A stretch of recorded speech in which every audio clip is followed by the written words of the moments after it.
तो मैं अनुचंद्र एक बार फिर आपके बीच उपस्थित हुआ हूँ अपने एक जानदार बेहतरीन चैप्टर लाइट को लेकर, ठीक है।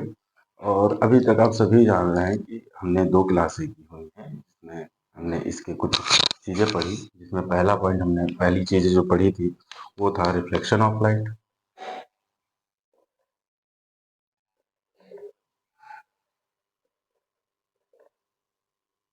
इसे हिंदी में कहते हैं प्रकाश का परावर्तन।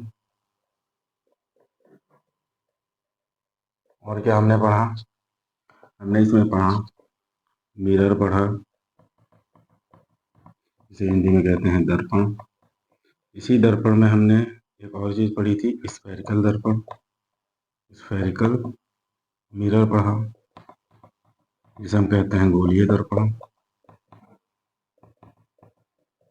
और इसी गोलीय दर्पण में हमने दो चीज, इसकी दो पार्ट थे, दो प्रकार के। इसमें एक था कॉनकेव और दूसरा था कॉन्वेक्स, ठीक है। ये सब पढ़ने के बाद हमने क्या क्या किस चीज के बारे में बात की थी? इसके बारे में हमने बात की थी कुछ important terminology, important important term की बात की थी। कौन कौन से? पहला इसमें हमने बात किया था पोल की, पोल क्या होता है। दूसरा हमने किस चीज की बात की थी? सेंटर ऑफ कर्वेचर की बात की थी। तीसरी चीज हमने किस चीज की बात की थी? तीसरा इसमें हमने बात किया था प्रिंसिपल एक्सेस का,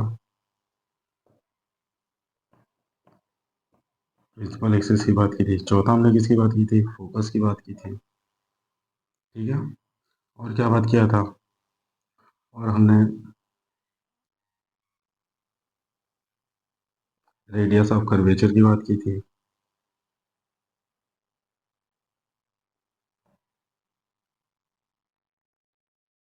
और छठा हमने क्या बात की थी? हमने इसमें बात की थी फोकल लेंथ की। इसी बात की थी फोकल लेंथ की बात की थी, ठीक है। इतनी चीज़ों की बात की थी। इसे हिंदी में हम लोग ध्रुव कहते हैं, इसे वक्ता केंद्र कहते हैं, इसे मुख्य अक्ष कहते हैं, इसे फोकस कहते हैं, इसे वक्ता त्रिज्या कहते हैं हिंदी में। जब ये हिंदी भी लिख दे रहा हूँ ताकि जो हिंदी मीडियम वाले हैं वो भी समझ सकें। इसे कहते हैं फोकस दूरी, ठीक। इतनी चीज़ें हमने उस दिन बात कर रखी थी, ठीक है। सबसे चीज़ अच्छी, सब बेहतर चीज़ आपको ये दोनों तो एकदम 100% जाननी चाहिए, ठीक है। क्या मैंने बताया था कि कॉनकेव क्या होता है और कॉन्वेक्स क्या होता है, ठीक है। स्फेरिकल मिरर क्या होता है? स्फेरिकल मिरर का मतलब होता है एक मुड़ा हुआ कर्व साइज का कांच।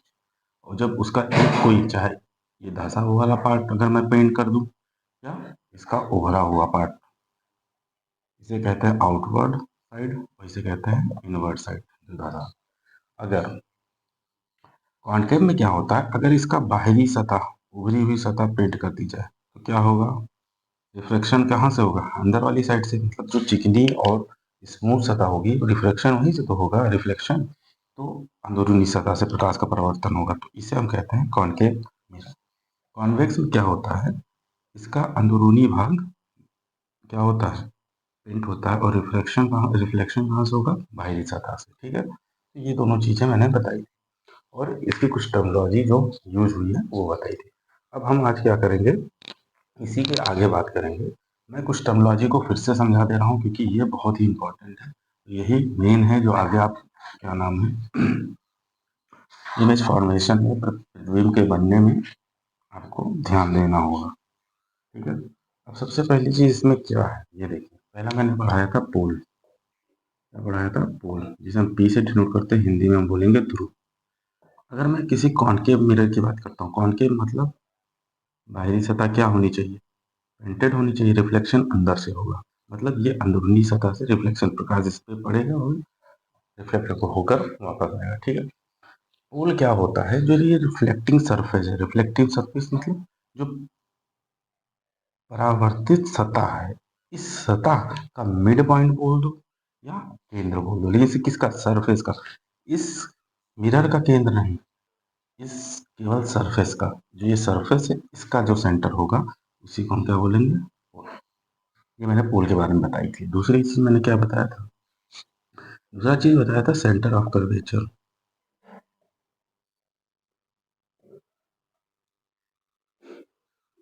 सेंटर ऑफ कर्वेचर हिंदी में मैंने बताया था वक्रता केंद्र।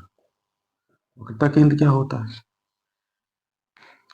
देखिए ये क्या है एक्चुअली में, ये मिला कहाँ से, तो हमने बताया था कि ये एक गोले का पार्ट होता है। जब एक गोला खोखला गोला कांच का होता है तो उसका एक सेंटर होता है। इसको मैंने जब कट किया तो हमें ये पार्ट मिल गया था। इसी से हमने एक साइड पेंट करके इसको स्फेरिकल मिरर बना दिया था। और इसी का अगर बाहरी सतह मैंने इसको पेंट कर दी थी तो ये क्या बन गया था, कॉनकेव मिरर बन गया था। अब जो इस गोले के लिए सेंटर था उसको सेंटर कहते हैं, लेकिन से वही सेंटर इस कॉनकेव मिरर के लिए सेंटर ऑफ कर्वेचर का काम करेगा। क्या इसका काम करेगा, सेंटर ऑफ कर्वेचर वक्रता केंद्र का। इसका एक सेंटर होगा, इसी को हम सी से डिनोट करते हैं, सेंटर ऑफ कर्वेचर कहते हैं। ठीक है, अगली चीज हमेशा याद रखना, इस सेंटर ऑफ कर्वेचर और इस पोल को मिलाने वाली जो एक काल्पनिक रेखा होती है, इसी एक सिधाई में होता है, सॉरी एक सिधाई में होगा ये। ठीक है, इसको कहते हैं प्रिंसिपल एक्सेस, प्रिंसिपल एक्सेस। ठीक है,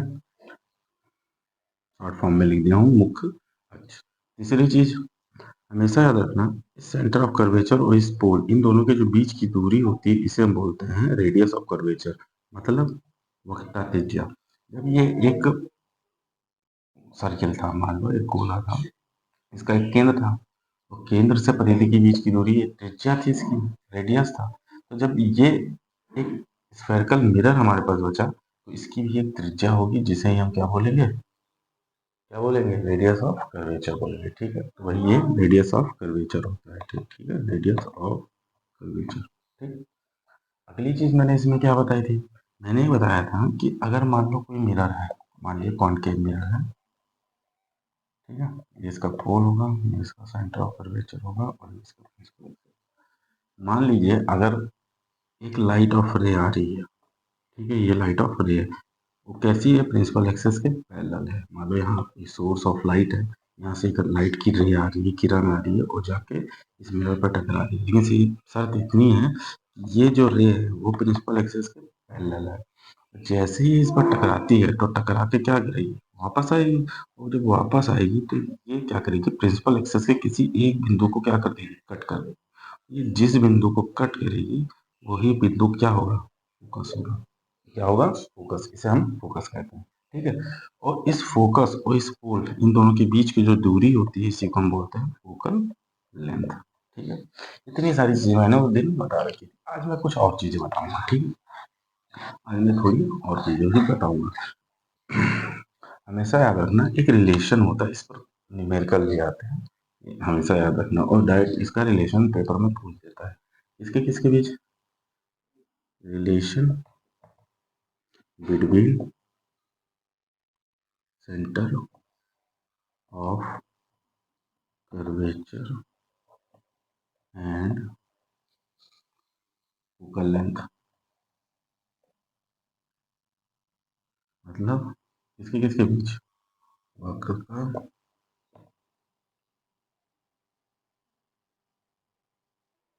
सॉरी नहीं नहीं, सेंटर ऑफ कर्वेचर नहीं, सॉरी रेडियस ऑफ कर्वेचर होगा।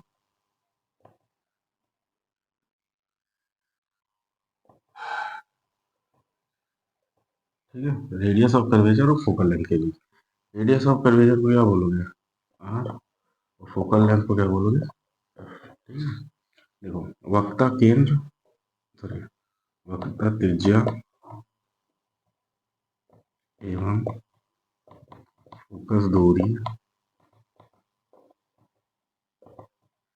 के बीच संबंध। ठीक है, अब हम क्या करेंगे, वक्रता त्रिज्या और फोकस दूरी के बीच संबंध की बात करेंगे। ठीक है, क्या संबंध होता है, जो डायग्राम मैं बनाऊंगा उसी से आप समझ जाएंगे। ठीक है, देखो ये क्या है, मान लो एक स्फेयर का मिरर है।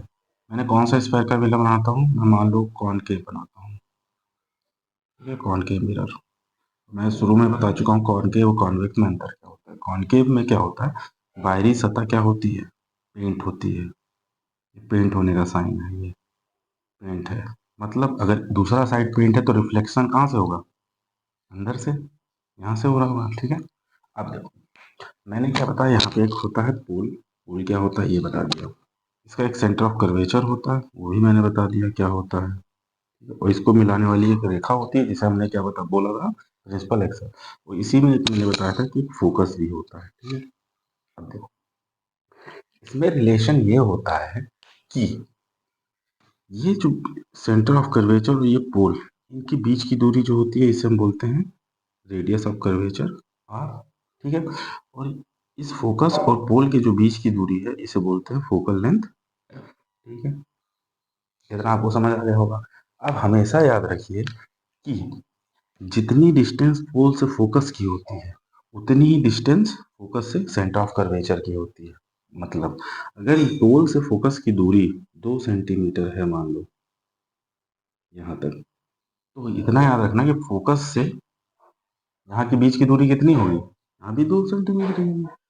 ये एक प्रैक्टिकल है कि अगर कोई स्फेरिकल मिरर होता है तो पोल से फोकस की जितनी दूरी होगी उतनी दूरी फोकस से सेंटर की होगी। अगर ये एफ है तो ये भी एफ ही होगा। ठीक है, ये भी एफ ही होगा। तो अगर देखा जाए तो इस पूरी लेंथ को हम बोलते हैं आर। देखो आर, और मुझे पता है पोल से फोकस की दूरी एफ, और एफ से सेंटर ऑफ कर्वेचर की भी दूरी उतनी ही, तो एफ, एफ एफ मतलब ये पूरी लेंथ किसके बराबर हो गई, इसके और इसके।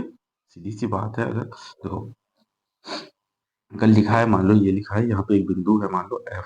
ठीक है, ये एफ कर यहाँ पे लिख देता हूँ सी। यहाँ एक पॉइंट ए है, यहाँ एक पॉइंट बी है। ठीक है, मुझे पता है इस पूरी की दूरी अगर 5 है, इसकी 2 है, इसकी 3 है, तो ये 5 कैसे मिला होगा, इन दोनों को जोड़ के ही तो मिला होगा।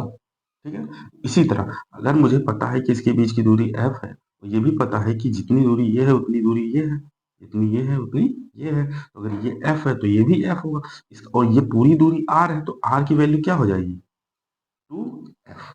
आर की वैल्यू क्या हो गई, 2f। और यही आर और एफ में क्या हो गया, रिलेशन हो गया। यही क्या हो गया, रिलेशन हो गया। ठीक है, तो यहाँ हम कह सकते हैं कि जो वक्रता केंद्र की दूरी है, ठीक सॉरी, जो जो लेंथ ऑफ जो लेंथ है किसकी, रेडियस ऑफ कर्वेचर की, वो क्या होगी, फोकल लेंथ की 2 गुनी होगी, 2 टाइम्स होगी। ठीक है, तो लिख सकते हो कि अगर रिलेशन लिखना हो तो लिख सकते हो कि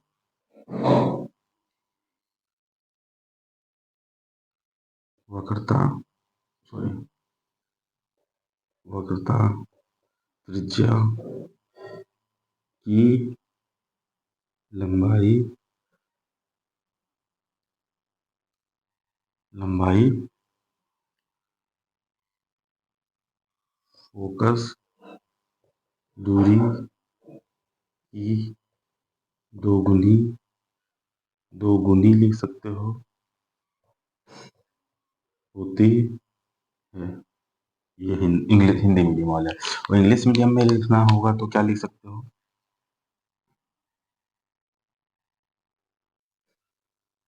लेंथ ऑफ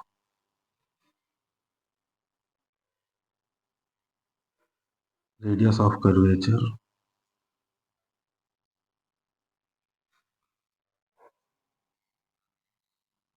इज 2 टाइम्स,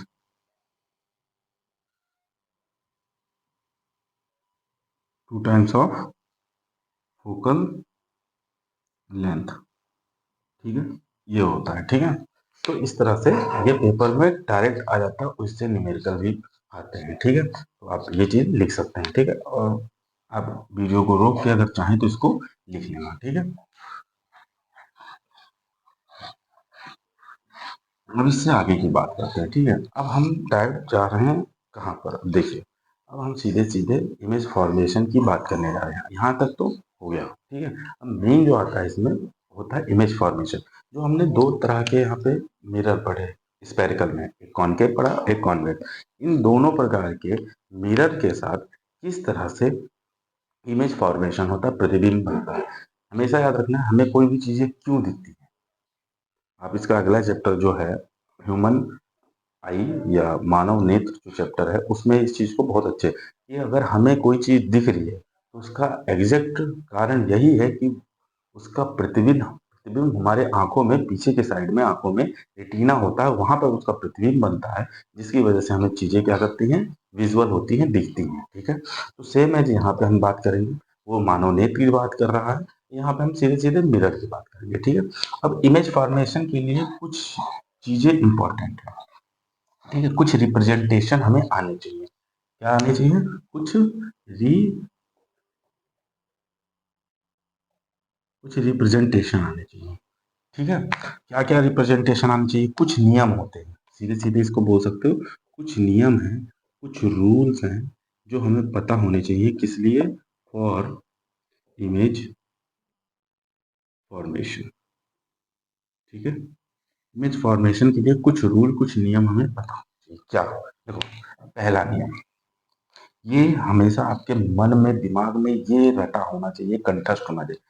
भला आपको रटने की आवश्यकता नहीं, आप तुरंत समझ जाएंगे। ठीक है, पहला नियम क्या बोलता है? देखो, कि अगर हम मान लो एक मैंने कॉनकेव मिरर लिया, कौन सा मिरर लिया? कॉनकेव। ठीक है, कौन सा मिरर लिया? कॉनकेव। ये इसका पोल होगा, ये हमेशा याद रखना, जो मैंने ये बता दिया हूँ इंपॉर्टेंट टर्मिनोलॉजी, ये आपको याद होनी चाहिए। और ये एक सीधी होती है लाइन। ठीक है, यहाँ पे मान लो सेंटर ऑफ कर्वेचर होगा और यहाँ पे मान लो इसका फोकस होगा। ठीक है, मैंने भी बताया ये और ये दोनों बराबर होते हैं। ठीक है, ये पूरा रेडियस ऑफ कर्वेचर आर होता है। ठीक है, अब इसके बाद देखो, पहला नियम ये कहता है कि अगर मान लो कहीं दूर यहाँ पे कोई सोर्स है, मान लो यहाँ लाइट का कोई सोर्स है, यहाँ से कोई लगन लाइट आ रही है मान लो। ठीक है, अगर यहाँ से कोई लाइट आ रही है, वो प्रिंसिपल एक्सेस के क्या है? पैरेलल है। देखो, ये प्रिंसिपल एक्सेस है और ये लाइट है, ये रे ऑफ लाइट है। ठीक है, ये रे ऑफ लाइट आ रही है और आके इसने क्या किया, इस पर इंसिडेंट किया, टकराया। टकराया, ठीक है, टकराया और टकरा के क्या करेगा भाई? रिफ्लेक्शन करेगा, परावर्तन करेगा। परावर्तन का मतलब होता है टकरा कर वापस जाना। अब जैसे ही इस पर टकराएगा तो टकरा के ये क्या करेगा? इस फोकस से होके जाएगा। यही इसका पहला नियम है कि अगर कोई लाइट प्रिंसिपल एक्सेस के पैरेलल आती है, आकर मिरर पे टकराती है और टकरा कर कहाँ से होकर जाएगी? फोकस से होकर जाएगी। यही इसका पहला नियम है। ठीक है, तो लिख सकते हो, यदि कोई प्रकाश की किरण मुंह कक्ष के समानांतर आती है,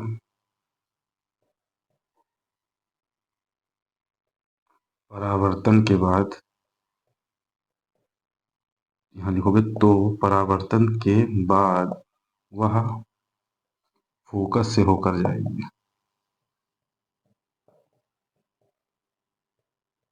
ठीक है, जो चाहे लिख सकता है। ठीक है, इंग्लिश में कह सकते हो, इफ एनी, इंग्लिश में अगर इस को बोलना हो, if any ray of light coming parallel to principal axis after reflection, after reflection he pass through focus. ठीक है, तो वो कहाँ से होके जाएगी? थ्रू फोकस से होके जाएगी। और हिंदी में क्या बोल सकते हो? यदि कोई प्रकाश की किरण मुख अक्ष के समानांतर आती है तो परावर्तन के बाद वह फोकस से होके जाएगी। देखो, ये रे ऑफ लाइट है। ठीक है, ये रे ऑफ लाइट क्या हुई? इंसिडेंट की, टकराई इस स्फेरिकल मिरर से। कौन सा मिरर है? ये कॉनकेव है। ठीक है, मैंने पहले शुरू में बता दिया कॉनकेव है। और ये टकराने के बाद क्या करेगी? रिफ्लेक्ट करेगी, रिफ्लेक्शन करेगी। और जब रिफ्लेक्शन करेगी तो ये क्या करेगी? कहाँ से होके पास होगी? फोकस से होके पास होगी। ठीक है, इतना मन में आप रखिए। ठीक, पहला ये। दूसरा इसमें क्या है? दूसरा भी देख लो। अगर मान लो हमारे पास कोई मिरर है, स्फेरिकल मिरर, मान लीजिए कॉनकेव भी है। ठीक है, देखो हम कॉनकेव और कॉन्वेक्स दोनों ले सकते हैं, ऐसा कोई वो नहीं है। ठीक है, बस थोड़ा सा अंतर हो जाता है, वो भी मैं समझा दूंगा। पहले मैं कॉनकेव पे समझा देता हूँ। ये मान लो पोल है और ये मान लो सेंटर ऑफ कर्वेचर है और ये फोकस है। ठीक है, पहला तो ये था कि मुझे प्रकाश को कैसे लाना था, पहला लाना था प्रिंसिपल एक्सेस के। जब पहला लाएंगे तो लास्ट में क्या होगा, फोकस से होकर चला जाएगा। पहला ये है। दूसरा क्या कहता है कि अगर कोई भी लाइट ऐसे आए कि वो पास ही फोकस से हो, ये ठीक है, ये लाइट हम जो डायरेक्ट गुजार रहे हैं या जो रिफ्लेक्शन कराना चाह रहे हैं, वो इस मिरर, ये जो स्पेरिकल मिरर है, इसके फोकस से ही पास कर, फोकस से मैंने पास कर दिया।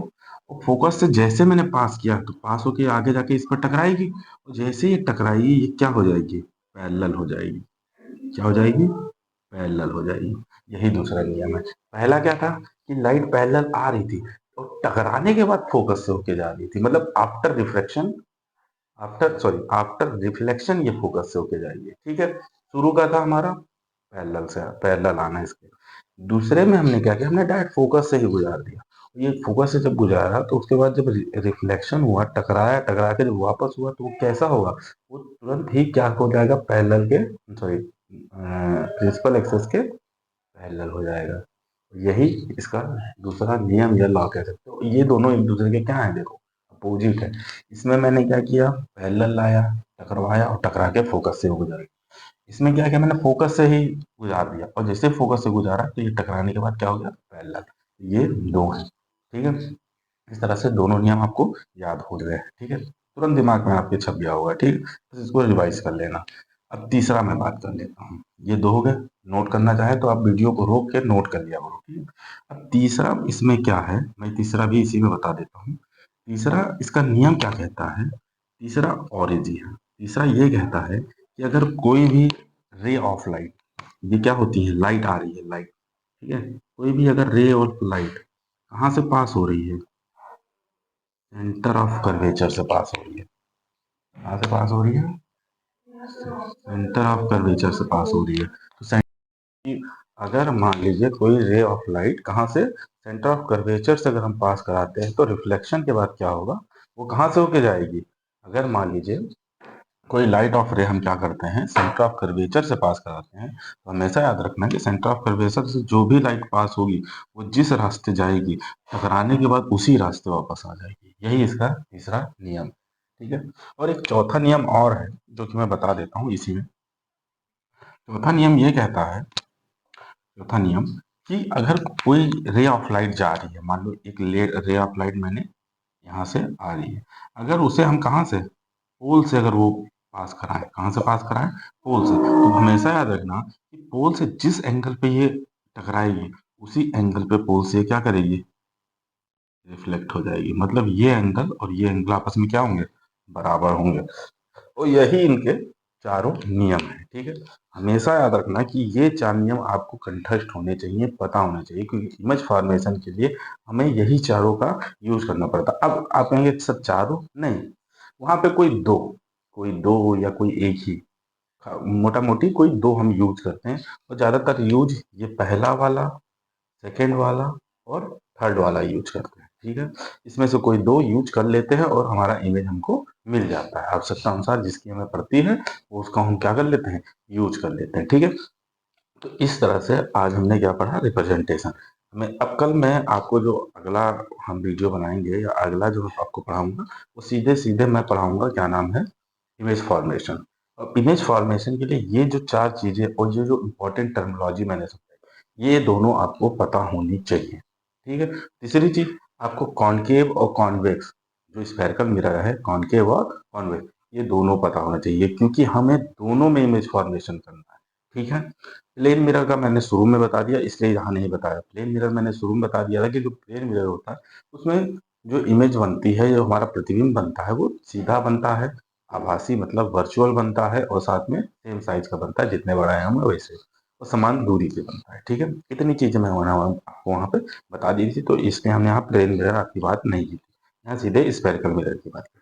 अब उसमें से कुछ बच्चों का कहना है कि जैसे सर एक बार इसका खाका समझा दीजिए, क्लास 10th का खाका समझा दीजिए कि कैसे सर तैयारी करें, तो वो भी मैं आपको एक ना एक वीडियो बना के उसमें डाल दूंगा, जिसमें आपको पूरी कक्षा 10 की जो इधर 2 से 3 महीने, जो इम्पोर्टेंट 2 से 3 महीने बचे हैं, उसमें आप किस तरह से तैयारी कर सकते हो, ताकि आप इसी 2-3 महीने में कोर्स को खींच ले जाओ। मतलब पूरा तैयार कर लो, ठीक है। तो उस पर मैं एक वीडियो ज़रूर बना दूँगा।